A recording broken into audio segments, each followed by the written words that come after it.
உனக்கு செலக்ட் பண்ணால் எப்படி செலக்ட் பண்ணுவியோ அந்த மாதிரி செலக்ட் பண்ணு. அந்த பொண்ணை எப்படியா இம்ப்ரெஸ் பண்ணி ஆகணும். நான் செலக்ட் பண்ணது உனக்கு பிடிக்கலனா நீயே அவளுக்கு செலக்ட் பண்ணிக்கோ. இது நல்லா இருக்கான்னு சொல்லு. நல்லா இருக்கு. நீ பார்த்ததா சொன்ன அந்த பொண்ணுக்கு பிடிக்குமான்னு நீ தானே சொல்லணும்.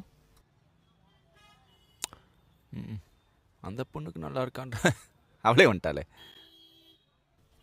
எங்கடா?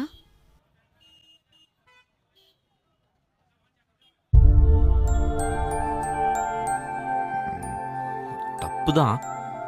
நீ என்னைய ஃப்ரெண்டாக பார்க்குறப்ப நான் உன்னை லவ்வராக பார்க்குறது தப்பு தான், இல்லைன்னு சொல்ல. ஆனால் ஒரு ஃப்ரெண்டை லவ்வோட பார்க்குறது எவ்வளவு கஷ்டம்னு எனக்கு தான் தெரியும். அது அவ்வளோ ஈஸியெல்லாம் கிடையாது.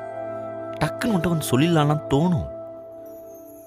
மொத்தமாக நீ போயிட்டேன்னா என்ன பண்ணுறேன்னு தெரியாது.